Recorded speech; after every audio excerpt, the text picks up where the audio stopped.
우리가 제1강, 2강 해서 총강에서 초시생들, 그다음에 초시생, 재시생들을 위한 강의를 하려고 했었는데요. 1강만 강의를 하고 2강에서는 우리가 직접 우리가 그 강의로 들어가도 되겠다 생각을 해서 그냥 직접 강의로 들어갑니다.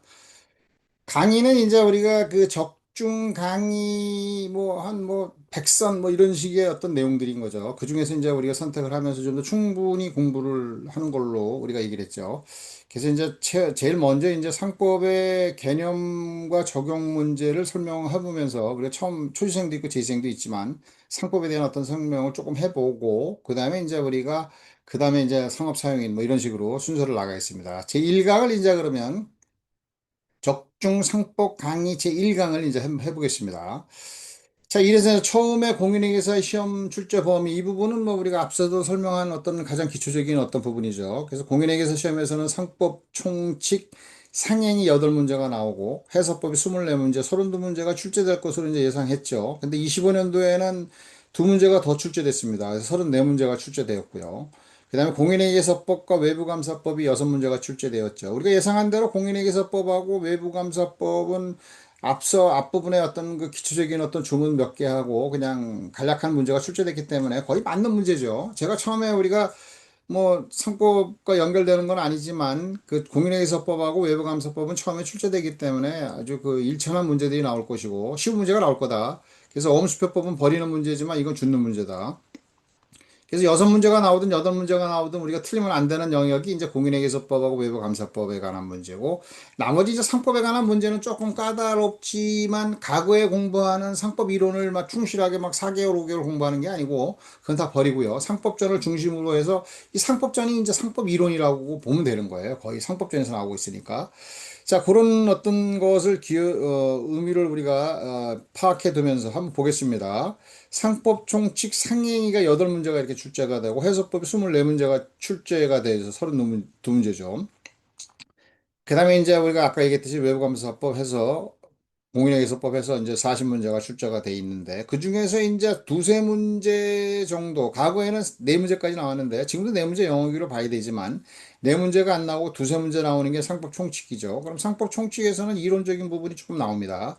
그래서 15문항 25년도에도 분석을 해보면 15문항에서 네문항이 우리가 이론적인 어떤 부분이 나왔고 11문항이 이제 우리가 조문으로 나왔다라고 하는 거죠. 그래서 상법 총칙에서 두세 문제 정도 나오고 상행위가 이제 5문제, 6문제, 5문제가 나왔죠. 이건 다 조문입니다. 조문만 우리가 해결하면 46조부터 168조 12, 여기까지를 다 우리가 조문을 잘 이해하고 있고 외우고 있으면 다 맞는 문제죠. 그래서 우리가 사실 따져보면 상법 총칙하고 상행위는 조문 중심으로 공부를 하고 기출지문 조금 몇 개만 외우면 틀릴 영역이 아니에요. 이거는 많은 투자를 하지 않아도 여러분들이 처음에 공부할 때 그죠? 처음부터 상법 1조부터 168조 10위까지 달달달달 외우면 8문제에서 7문제는 다 맞고 그다음에 이제 기출지문 같이 포함시키면 8문제 다 맞는 거예요.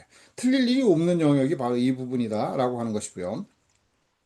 그 다음에 이제 우리가 세 번째가 이제 회사법 문제인데 회사법은 세 파트로 나눠볼 수가 있는 거예요. 회사법 총론, 각종회사, 주식회사 세 가지로 나눠볼 수가 있는데 그 중에 이제 각종회사는 뭐 주식회사를 포함하면 5개고 5개를 빼는 거죠. 그러면 네 개가 있죠. 한명회사, 합자회사, 유한책임회사, 유한회사 네 개가 있고 우리가 25년도에는 유한책임회사만 빼고 세 문제가 각 나왔어요. 그러면 그 각종 회사의 경우는 조문 그대로 다 나온 거예요. 근데 조문이 많으니까 그걸 어떻게 공부할 거냐? 라고 하는 어떤 고민에 빠질 수도 있는 부분들이지만 기왕에 우리가 출제됐던 영역들하고 조금 중요하다고 생각되는 조문 몇 개를 포함시켜 놓으면 다 거기에 들어가는 거죠. 그래서 이제 조문 중심으로 하니까 그렇게 어려운 건 아니다라고 하는 것이고. 그 다음에 이제 회사법 총론이니까 총론은 이론적인 게 나와야 되는 거잖아요. 그래서 과거에는 이 총론 부분에서 이론적인 문제가 두세 문제 나왔었는데 거의 이제 이론 문제를 안 내요. 그러면서 이제 뭐냐면 총론의 이론이 안 나오고 총론 그러면 이제 요즘에는 169조에서 170조에 나오는 조문 그거를 우리가 기초로 해서 한 문 정도 준비하고 나머지 이론적인 것은 거의 나오지 않고 있다. 그래도 이제 한두 문항 정도 준비하고 그럼 두세 문항 정도 준비를 하면 되겠고 그 다음에 이제 시험에 25년도에도 나온 거 보면 우리가 주식회사의 합병 주식회사 해산 이렇게 나오는 거거든요. 근데 회사의 합병, 그 다음에 회사의 해산, 그럼 총론 문제란 말이에요. 그럼 주식회사의 합병, 주식회사의 해산 이렇게 나오니까 이거는 총론 문제냐 아니면 주식회사 문제냐. 주식회사 문제에서 이제 같이 총론을 겸해서 나오고 그렇게 이제 주식회사에서 내고 있다라고 하는 거죠. 그래서 회사법 총론이 거의 이제 우리가 일천해져 버렸다라고 하는 어떤 부분이지만 그래도 중요한 부분들이죠. 세 파트로 나눠진다. 그중에 이제 주식회사가 이제 우리가 거의 20문제까지도 이제 나온다. 이번에 이제 20문제 가깝게 이제 우리가 나왔잖아요. 20문제 더 나왔군요. 더 나왔죠. 자, 그래서 왜냐하면 우리가 총론 문제가 거의 나오지 않고, 그 다음에 이제 세 문제가 나왔으니까 23문제가 나왔다고 봐야 되는 거네요. 자, 그래서 이제 우리가 조문 중심으로 공부를 하면 되겠다라고 하는 것이고요. 그래서 시험에서는 이제는 뭐냐면은 상법 조문을 공부하는 게, 그죠? 상법 조문을 공부하는 게 상법 이론을 공부하는 거다. 우리가 상법 이론을 공부한다고 그러면서 우리가 시간을 막 4개월, 5개월 보낸다고 하면 차라리 상법전을 우리가 시험 범위까지 외우는 거죠. 한 달, 두 달 정도 집중적으로 외우면서 기출 문제를 보면서 아, 이거고 나오는구나. 라고 자꾸만 접근하면은 뭐 우리가 80점, 90점 나오는 게 그렇게 어려운 게 아니에요. 30개 이상 맞는 게 어려운 게 아닙니다. 그럼 6개까지 맞으니까 우리가 기업법은 거의 다 우리가 그죠. 공인회계사법하고 외관법 거의 다 맞는 거니까 90점 이상을 여기서 우리가 빠른 시간 내에 우리가 맞을 수 있도록 공부를 해둬야 된다라고 하는 것이고 그거는 결국 이제 뭐냐면 재지생하고 초지생이 누가 더 강할 거냐, 재지생이 더 잘할 거냐, 그건 아니죠. 근데 이제 재지생이 이제 우리 통상적으로 보면 공부를 좀 했기 때문에 더 잘할 수는 있지만 초시생들도 조문 중심으로 해가지고 나올 수 있는 영역을 잘 분석하고 공부하면 결국에는 고득점 받는 거는 누가 더 공부를 열심히 하느냐. 라고 하는 부분들인 거죠. 그래서 26년도에는 출제 가능 영역을 상법 총칙에서는 어느 게 나올 것이다. 그 다음에 어느 부분이 나올 것이다. 그 다음에 상행위는 뭐가 나올 것이다. 회사법은 뭐가 나올 것이다. 주식회사는 뭐가 나올 것이다. 이런 게 정해지잖아요. 그럼 주식회사에서도 우리가 뭐 20문제 정도 각각에 나온다고 해도 한 10문제 각각에 나오는 부분이 뭐냐면 주식회사 기관이에요. 주주총회, 이사회, 대표이사, 감사 요게 7개, 8개는 꼭 나오고 많이 나오면 9개, 10개까지도 나오니까 그 부분을 잘 정복하면 뭐 상법이 그렇게 어려운 건 아니죠. 그러면 그게 뭐 굉장히 이론적인 게 막 굉장히 나오는 건 아니고 판례가 굉장히 나오는 건 아닙니다. 판례나 뭐 이런 것들을 공부하려고 이제 법무사라든가 그다음에 이제 변호사 시험이라든가 그다음에 이제 뭡니까 법원 직원들 그런 어떤 공무원들 뽑을 때는 이제 우리가 판례가 조금 연결되지만 우리가 회계사나 세무사는 법 판례 문제는 거의 없다고 봐야 돼요. 거의 없지만 나오는 것도 이제 왕년에 다 나왔던 거, 뭐 새로운 판례 막 이런 게 뭐 나오는 게 아니니까 기존에 나왔던 문제, 그다음에 조금 최근에 나왔던 판례 뭐 이런 것들이 이제 공부하면 되는 거니까 판례는 걱정하지 않아도 되고 그런 식으로 이제 공부하면 고득점을 할 수가 있다라고 하는 거죠. 그래서 이제 전체적인 어떤 부분을 다 분석해야 되지만 여기서 분석하는 어떤 부분에 대해서 이제 우리가 여러분들한테 보여주면 이렇게 분석하는 겁니다. 우리가 상법 총칙을 분석해 보면은요. 개념과 적용 한 문항, 그 다음에 상인 한 문제, 그 다음에 상업사용인 한 문제, 상호, 상업장부, 상업등기, 영업양도 이렇게 나오는 거죠. 근데 25년도에 출제됐던 거는 거기다가 나오질 않아요. 또 나올 수도 있긴 하지만 거의 안 나온다, 그죠? 그러면은 영업양도가 우리가 24년도, 25년도 나왔고 26년도에는 나올 거냐, 안 나올 확률이 높다 이런 얘기죠. 영업양도 또 낸다고 하면 이제 사람들이 아, 이게 출제위원들이 너무 무성의하구나라는 걸 느낄 수 있기 때문에 그렇게 안 냅니다. 그래서 영업양도를 빼버리고 6개의 부분을 이제 보는데 그중에서 이제 가장 중요한 게 상업사용인이 비교적 많이 나와요. 10조부터 17조에 관한 조문, 그 다음에 이제 우리가 기출지문 몇 개만 조금만 공부해두면 되는 것들이 이제 상업사용인. 상업사용인은 지배인, 그 다음에 우리가 상업사용인 전반, 그 다음에 의무 이렇게 나오는 24년도에는 의무가 나오고 지배인 두 문제가 나왔어요. 여기서. 웃기는 얘기죠. 여기 뭐 내일 구천개 문제를 냈다 이런 얘기지. 근데 한 문제, 그거 이제 세 파트로 공부해야 되고. 그 다음에 이제 우리가 상호는 한 문항이 나왔어요. 25년도에. 뭐냐면 등기와 관련돼 가지고 나오긴 했지만 요거는 뭐 우리가 또 중요하다라고 하는 거죠. 그 다음에 이제 상업장부는 22년도 한번 나왔는데 빈출 영역은 아닌데 22년도 한번 나왔잖아요. 그럼 또 나올 수도 있는 겁니다. 그래서 이제 상업사용인이 1순위 90% 이상 나올 거다라고 하는 것이고 그 다음에 이제 우리가 상호도 공부하고 상업장부도 공부하고 근데 이제 상법상 등기 이렇게 나왔는데 상법상 등기 해가지고 이제 상법의 전체적인 어떤 우리가 지점의 등기부를 삭제하면서 그죠? 지점에서 등기하는 게 없어져 버린 거죠. 근데 이제 우리가 회사만 본점 소재지 이런 표현을 쓰고 있지만 사실은 개별 상인도 다 또 동일한 거거든요. 근데 상법상 등기 이렇게 나왔기 때문에 상업 등기 이것도 좀 한 번쯤 볼 수 있는 어떤 부분이죠. 그래서 이제 강의를 제가 이제 제일 먼저 요거는 이제 기초적인 거니까 1번을 먼저 하고 그다음에 3번을 두 번째 하고 그다음에 이제 상호의 경우에 있어서는 명의 대여자의 책임 등 뭐 이런 것도 같이 분석될 수 있으니까 상업장부 세 번째 하고 그다음에 상호 상업 등기 이렇게까지 해가지고 우리가 이제 뭐 시험에서 시간이 많지 않다 그러면은 조금 더 그 공부를 양을 갖다가 좀 줄이고 하겠지만 우리가 지금은 시간이 굉장히 그래도 비교적 있습니다. 그리고 충분히 우리가 분석하고 충분히 공부할 양들이 있고 제가 지금 여기서 이제 제 책을 가지고 요걸 외우라라고 하는 것만 외워두면 상법은 거의 뭐 32문제 중에서 그죠? 34문제 중에서 30문제 가깝게 우리가 맞을 수 있는 것이고 제가 그런 중심의 책을 냈죠. 그래서 상법전을 중심으로 박스로 놓고 거기다가 상법전을 다시 한번 풀어주고 상법전 이론 자체가 이론이라고 보니까 거기다가 이제 만약 기출지문 나왔던 것들을 해서 그것만 가지고 공부해라. 그러면 요건 80점이고 그다음에 이제 우리가 상법 이론과 관련돼서 조문이 나왔던 것들이 지문이 이제 나왔던 게 있죠. 그런 것들은 이제 상법 부가 이론으로 해가지고 이제 기출지문들이 나와 있어요. 설명도 다 하고 상법 좀 상세하게 해서 단고나 했죠. 상법전과 상법 이론의 단고나 이렇게 시도를 했는데 책이 좀 약간 두꺼운 듯하니까 뭐 학생들이 뭐 선호하려면 조금 어려움이 있지만 사실은 안으로 들어가면 디테일하게 들어가 보면 강의 부분만 잘 공부를 하면 그렇게 분리해서 하면 이제 서머리라고 하는 거죠. 강의 부분이 서머리라고 볼 수 있어요. 그것만 가지고 공부를 해도 우리가 충분한 고득점을 한 80점 이상은 맞을 수 있는 부분들이니까 여러분들이 좀뭐 선택을 해서 한번 공부를 해보세요. 우리가 이제 그리고 객관식 문제를 많이 풀어본다고 해가지고 문제가 해결되는 게 아니고 뭐가 나올 거냐, 뭐를 외울 거냐 이런 게 중요하거든요. 그 뭐를 외울 거냐, 뭐가 나올 거냐, 뭐를 외울 거냐 이게 10월, 11월, 12월 초까지 여기 한 거의 한 중순까지 해가지고 완벽하게 만들어 놔야 돼요. 완벽하게 내놓고 이제 문제 풀어보면 거기다 이제 80점, 80점 이상의 수준, 그 다음에 85점 이상의 수준, 조금 더 공부하면 90점 이상의 수준. 그 다음에 이제 우리가, 뭡니까? 외관법하고 공인회계사법, 이건 그냥 주는 거잖아요. 그러면 뭐, 기업법에서는 고득점을 누구라도. 그럼 처음 공부하는 애들은 고득점 할 수 없느냐? 그건 아닙니다.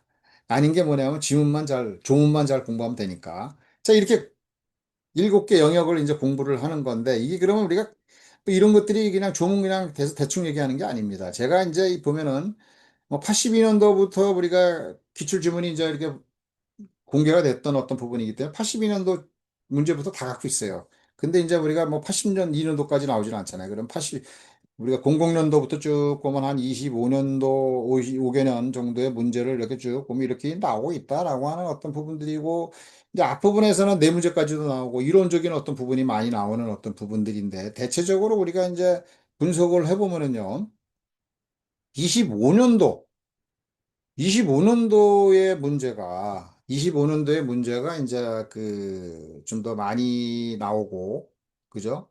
출제되고 있다라고 하는 어떤 부분이 되는 거죠. 그래서 이제 살펴보면은요, 앞부분 다 같이 보는 게 아니고, 우리가 25년도 뭐가 나왔냐, 26년, 4년도 뭐가 나왔냐, 23년도 뭐가 나왔냐, 그럼 요게 3개년에 해당되는 요 부분은요, 요 부분이 이제 뭐냐면은, 요 3개년도에 나온 게 보면은 지문이 거의 많이 이제 출제되고 있어요. 그래서 그거를 이제 우리가, 에, 그, 뭐라 그럴까, 이제 공부를 하는 부분이라고 이제 생각을 하고, 자, 그래서 이제 그렇게 그 얘기 이제 뭐냐면 23년도, 24년도, 25년도에서는 우리가 상법 조문들이 많이 나오니까 조문 중심으로 공부해야 된다. 점점 더 25년도에는 30문제 정도가 우리가 조문이 나왔다. 그러면 이제 26년도에도 30개, 30개 정도가 거의 가깝게 조문이 나온다. 그럼 조문 중심으로 공부해야 된다는 걸 알려주는 거고. 요게 이제 24년도 가면 조금, 23년도 가면 조금 좀 조문이 좀 덜 나오긴 하지만 거의 23년, 24년, 25년은 조문 중심으로 우리가 나오고 있다라고 하는 어떤 것들을 기억하면 되겠고요. 그래서 이제 앞으로는 조문 중심으로 공부해야 된다라고 하는 것이고, 그래서 대체적으로 한 20년도부터 이렇게 쭉 보면은 이제 우리가 대체적으로 이제 나오잖아요, 눈에. 그러면 상업사용인이 많이 나오잖아요. 지배인 나오고, 그 다음에 이제 우리가 또 상업사용인 전반적인 문제가 나오고, 지배인 나오고, 그 다음에 24년도에 나왔잖아요. 경업금지부들이 나왔잖아요. 그럼 25년도에 안 나오는데 26년도에 뭐가 나옵니까? 상업사용인이 나올 거다. 그러면 지배인도 나올 수 있고 상업사용인 전반도 나올 수 있고 의무도 나올 수 있다. 공부해둬야 되는 거고 이 순위 이제 하는 거죠. 그래서 이제 이번 시간에는 이제 우리가 제일 먼저 상법의 개념부터 이제 설명을 하고 넘어가는 어떤 부분이 되고 그다음에 이제 상업사용인 이제 공부를 하고 여기 나오잖아요. 이렇게. 그다음에 이제 우리가 이제 상호, 그다음에 상업장부, 22년도에 상업장부가 이게 안 나오다가 나왔잖아요. 그럼 22년도에 나왔으니까 최근이잖아요. 선생님도 이런 거 베낄 수가 있다라고 하는 거죠. 명의대의자의 책임 이거 이론적인 거란 말이에요. 이게 안 나올 확률이 높아요. 왜? 요즘에 이런 거 안 되니까. 그래도 이제 뭔지 왠지 나올 수도 있다라고 해서 한번 검토를 해보는 거예요. 상호에서. 그래서 상호에서 상호 전반적인 문제, 상호 가등기, 명의대의자의 책임 이런 것들을 세 가지로 이제 파트로 보는데 뒷부분으로 보는 거죠. 그래서 제일 먼저 우리가 공부할 게 상법의 개념 적용, 그다음에 상업 사용인 이제 2강에서 나오고 제 3강에서는 이제 우리가 상업 장부를 먼저 보고 그다음에 4강에서 상호. 그다음에 이제 상업 등기는 상법상 등기해가지고 나올 확률이 높지는 않지만 24년도에 개정된 부분이 우리가 그 등기와 관련된 부분이거든요. 그래서 상업 등기도 소홀히 하면 안 되겠다. 그래서 한번 다시 한번 뒷부분에서 공부를 할 겁니다. 그죠?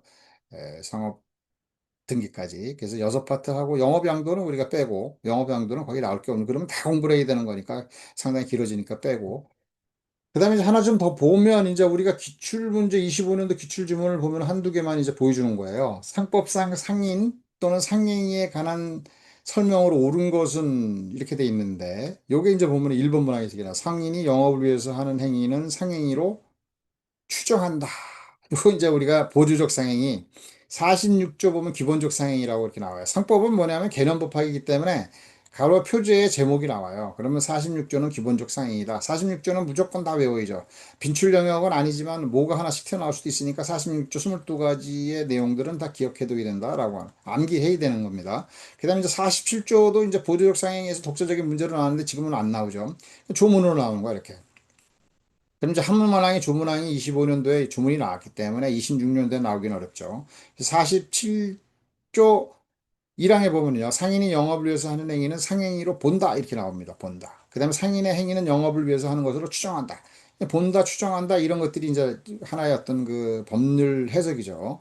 법률 효과를 부과하는. 그래서 추정한다라고 하는 것으로 되어 있는 거는 반증, 반대 입증을 해가지고 그냥 엎어지는 겁니다. 엎어지는 게 이제 추정이라고 하는 게 나중에 자세히 설명하겠지만 그런 내용이고. 본다라고 하는 규정이 오면은 요거는 반증에 의해서 엎어지는 게 아니고 소송을 다시 제기해야 돼요. 소송을 제기해서 다시 이제 그걸 없애버려야 되는 어떤 부분이죠. 그 다음에 여기서 이제 보면은 추정한다, 본다는 그런 내용으로 이제 구분하는데 여러분들이 과거에는 시험에 보면은 의제 이런 표현을 쓰잖아요. 의제상인 5조에 본다 이렇게 나왔기 때문에 의제상인이라고 그러고 의제, 간주, 본다 이렇게 나오는데 그게 똑같은 내용입니다. 한자어입니다. 의제와 간주를 한자어로 보는 거고 우리가 한글로 보면 본다라고 하는 거죠. 그래서 본다는 의제고 간주다. 무엇으로 간주한다. 그러면 본다예요.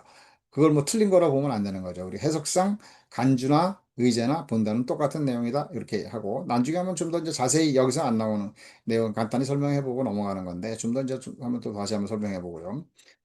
그다음에 이제 미성년자가 법정 대리인의 허락을 얻어서 영업을 하는데 등기하지 않아도 된다. 이게 이제 우리가 뭡니까? 이거 조문이에요. 이건 47조 이제 1항이라고 하는 것이고 본다는데 틀렸다. 그다음에 이제 요거는 상법 6조에서 나오는 거죠. 미성년자가 법정 대리인의 허락을 얻어 영업하는 때는 등기해야 한다. 근데 이렇게 나오잖아요. 미성년자가 등기하지 않아도 된다. 이런 식으로 시험에 출제가 되는 거예요. 그러면 어떻게 해요? 6조를 외워야 되는 거지. 우리는 45조까지 내용들은 다 암기를 해둬야 되는 거예요.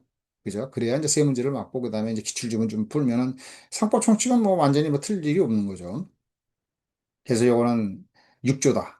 라고 하는 거죠. 여기서 이제 하나 더 기억을 해두면요. 우리가 이제 대리인 그러면은 법정 대리인하고 임의 대리인 이렇게 이제 설명을 하고 있죠. 그러면 임의 대리인은 뭐냐면은 본인의 의사표시, 그 본인의 의사표시를 수권행위라고 그러는 거죠. 그래서 이제 상업사용인의 경우는 임의 대리인입니다. 법률 규정이 아니고 본인인 영업주가 의사표시, 수권행위에 의해서 대리권을 부여하면 그때부터 대리인이 되는 거죠. 지배인의 대리권의 효력 발생 시기는 효력은 우리가 등기 시에 생긴다. 그죠? 지배인의 선임 증임을 등기하니까 등기 시에 생긴다. 이런 게 많이 나와요. 틀리죠? 등기가 아니고 본인의 의사표시, 수권행위가 이루어진다라고 하는 거죠. 그래서 이제 우리가 그 대리인 설명하면서 수권행위를 많이 설명해. 본인의 의사표시입니다. 수권행위가 이제 이루어져야 된다라고 하는 것이고. 그다음에 이제 법정 대리인이 뭐냐? 이 법정 대리인은 본인의 의사표시에 의해서 대리권이 주어지는 게 아니고 법률 규정에 의해서 이루어지는 거죠. 그럼 법정 대리인 그러면 우리 8조에서 나오는 겁니다. 법정 대리인이 미성년자 피한정 후견인 피성년 후견을 위해서 영업을 하는 경우 등기해야 된다. 요거 이제 똑같은 괴를 얘기하는 거죠. 그럼 법정 대리인이 뭐냐? 그러면 법정 대리인은 친권자와 후견인이 있다는 얘기예요. 그래서 미성년자의 법정 대리인은 친권자. 그 다음에 우리가 피한정 후견인의 법정 대리인은 우리가 한정 후견, 피만 빼면 돼요. 피성년 후견인의 법정 대리인은 성년 후견인 이렇게 되어 있는 거죠. 그래서 그 친권자, 한정 후견인, 법정 후견인, 성년 후견인. 그러면 이제 그 법정 대리인은 뭐냐면은 친권자와 후견인이 법정 대리인이다. 이렇게 이제 우리 공부를 하는 거죠. 그래서 법정 대리인 뭐 그렇게 어렵게 게 아니에요. 거기 보면은 피한정 후견인, 그러면 피만 빼면 한정 후견인. 그다음에 성년 후견, 피성년 후견인, 피만 빼면 성년 후견인. 그다음에 친권자, 요게 법정 대리인이다. 요거는 뭐예요? 수권이 아니죠. 본인의 의사표시가 아니고 법률 규정에 의해서 주어지는 법 대리인이다라고 하는 거죠. 그렇게 기억하면 되고 나머지 이제 우리 상업사회는 다 우리가 본인의 의사표시에 서 이루어지니까 뭐가 돼? 임의대리인이다. 그래서 법정 대리인, 임의대리인은 이제 두 가지로 나눠진다. 법정 대리인은 법률 규정에 의해서 대리권이 주어지는 것이고 임의대리인은 본인의 의사표시, 수권에 의해서 주어지는 거다. 그런데 이제 시험에서는 이제 이게 6조입니다. 틀렸잖아요. 이게 조문대로 조문 뭐 그렇게까지 이제 공부를 뭐 할 필요도 없어요. 뭐 법정 대리인이 뭐냐고 이제 설명하는 것도 없고 법정 대리인이 뭐 미성년자 뭐 맞추기처럼 하면 아니 등기해야 된다. 뭐 이런 거 나오는 거 8조 1항 뭐 이런 것들을 외우는 거죠. 그다음에 이제 강물 또는 토속의 채취에 관한 행위는 기본적 상행에 해당되지 않는다. 그리고 1차 산업에 보면은 이제 광산업 농업, 임업, 수산업, 광산업 이렇게 이제 1차 산업인데 농업, 임업, 수산업은 46조 기본적 상행위에 포함시키지 않습니다. 그래서 농업이나 수산업 이런 거 어업하는 사람들이죠. 그런 어떤 사람들이 설비를 갖추어서 점포등을 갖추어 가지고 영업을 하면 자연인인 상인이죠. 그럼 설비 상인이 되는 거고 의제 상인이 되는 거죠. 그다음에 이제 회사 형태를 하면 민사회사죠. 그래서 이제 뭐냐면 46조 이외 영리 활동을 하는 자 5조에 나와 있어요. 그래서 5조 46조 이외에 영리 활동을 하는 자 이렇게 나오는 거죠. 근데 이제 우리가 뭐냐면은 요 강물 또는 토속 1차 산업이지만 강물 또는 토속은 강산업이죠. 강산업을 하는 자들은 이제 우리가 대체적으로 이제 일반인은 없죠, 거의. 옛날에는 있었지만 뭐 지금 회사 형태를 주로 취하는 거고. 그러면 민사회사나 상사회사냐 기본적인 상인들 중에서 이제 기본적인 회사 중에서 기본적인 상인을 영업을 하는 상인을 상사회사라고 그러잖아요. 그다음에 준상인을 영업을 하는 거를 우리는 민사회사라고 얘기하는 거죠. 요거는 우리가 기본적인 상행위가 됩니다. 46조 18호에 강물 또는 소득 취취에 관한 행위를 영업을 하면 뭐가 돼요? 기본적인 상행위 되고 강산업자는 뭐예요? 강산업자는 우리가 당연상인이다. 상사에서도 당연사인이다. 이런 거 많이 아주 자주는 아니지만 구분되는 게 나오죠. 따라서 기본적인 사인에 해당되지 않는다. 그러면 안 되죠. 46조 18호에 해당되는 거예요. 이게 다 1번 문항, 2번 문항, 3번 문항 모두 다 이게 조문이잖아요. 조문이 이렇게 나왔단 말이에요. 1번 어려운 게 없단 말이죠. 초시생들이 공부하는데 우리가 상인이 뭐냐? 그러면 뭐 당연 상인이 있다. 그럼 4조에 나오잖아요. 외우면 되고. 자기 명의로 상인을 하는 자 당연 상인이다. 그다음 5조. 그럼 의제 상인이다. 뭐 점포 기타 유산 설비에서 상인적 방법으로 상행 이외의 행위를 하더라도 상인을 본다. 해사는 상인을 하지 않아도 그때 이 상행위로 그냥 나면 틀리는데 그대로 문제를 내잖아요. 기본적 상행위를 하지 않고 해사가 상행위를 안 하는데 상인을 볼 수가 없는 거잖아요. 그래서 기본적 상행위 외에 준상행위를 영업을 하는 경우에는 의제 상인, 민사해서를 의제 상인이다. 뭐 이런 어떤 설명을 하는 거죠. 자, 그래서 요렇게 이제 우리가 기억을 하고, 그 다음에 이제 이렇게 조문 중심으로 기억을 한다라고 하는 것이고, 그 다음에 이제 한번 2번 문제도 한번 보면요. 5번, 1번, 2번, 3번, 4번 다 조문이에요. 조문이 이제 우리가 등기 바뀐 게 이제 나왔고, 요것도 이제 조문이죠. 근데 요거는 이제 우리가 등기와 관련된 어떤 것은 아니지만 등기 사항이니까, 26조에 나오는 겁니다. 상호를 등기한 자가 정당한 사유 없이 1년간 상호를 사용하지 아니하는 때에는 이를 폐지한 것으로 본다. 이게 1년이 아니고 2년이란 말이죠. 26조 조문에 그대로 나온 거예요. 26조 조문만 외우면 되는 거죠. 상호 공부하면서 26조 조문을 했는데 1년간 이제 틀리는 거잖아요. 그러니까 이제 이게 총론 부분이죠. 이렇게 이제 총론 부분이 나오긴 했는데 상업 등기, 상법상 등기에서 전반적인 게 나왔기 때문에 상업 등기는 한 번 좀 더 공부를 하면 좋겠다라고 하는 것이고요. 자, 여기까지 설명을 했는데, 이제 이게 뭡니까? 조금 시간이 가서 여기까지만 설명하고, 제1장 통칙은 다시 또 한번 1-1강으로 해가지고 조금 다시 이제 그 강의를 하겠습니다. 이게 또 길어지니까 여기까지만 해서 자르겠습니다.